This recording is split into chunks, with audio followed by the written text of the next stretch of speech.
I never imagined that a single missed call could unravel my entire life. But when I saw the name flashing on my husband's phone, unknown number, my gut twisted. Something told me this was no ordinary call. And I was right. David and I had been married for 8 years, our love story the envy of many. He was a respected architect, and I was a dedicated nurse. Our lives were woven together seamlessly, or so I thought. But secrets have a way of slithering into the most perfect of unions. I used to believe we had it all. The deep conversations at night, the vacations, the stolen kisses in the kitchen. But looking back, I now see the cracks, the late-night meetings, the sudden business trips, the subtle shift in how he touched me, less urgency, less passion. I blamed it on stress, on work, on anything but what it truly was. One evening, as David showered, his phone buzzed on the nightstand. I hesitated before picking it up, but curiosity won. The message read, "I can still taste you. Last night was unforgettable.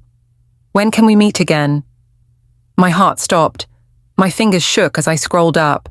There were dozens of messages, explicit confessions, stolen hotel rendezvous, and intimate words David had once whispered only to me. It wasn't just a fling.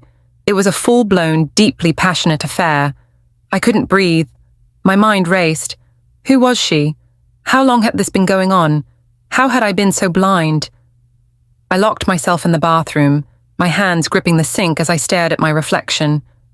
My face was pale, my eyes wide with betrayal. I felt sick. My marriage, my entire life was a lie. I could have confronted him immediately.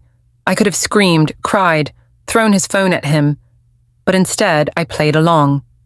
I saved the number and sent a message pretending to be David. "Can't stop thinking about you too. Same time next week." The reply was instant. "Yes.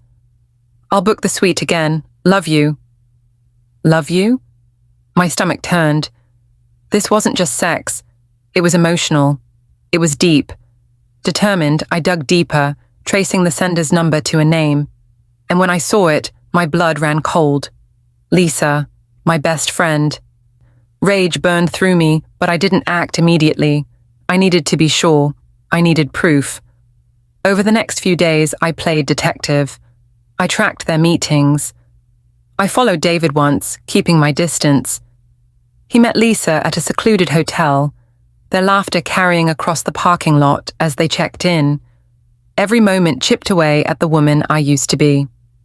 Then, I found their secret email account, years of messages, love letters, plans to start fresh once the timing was right. I wasn't just being betrayed, I was being replaced. I didn't confront David right away. No, I wanted to see their guilt. I wanted to watch them squirm. So, I planned a dinner party, just the three of us. That Friday, I prepared David's favorite meal. Lisa arrived, bubbly as ever, sipping wine, complimenting my dress, laughing at David's jokes. I forced myself to smile, my heart pounding with fury. And then, I leaned in, my smile razor sharp. "So, Lisa, how's the Hilton these days?" "Still booking suites?" Lisa choked on her drink. David stiffened.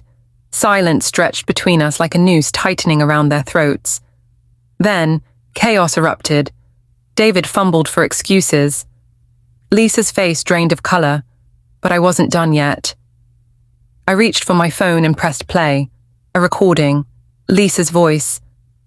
"I don't even feel guilty. She's so clueless. It's almost thrilling." David's face crumbled.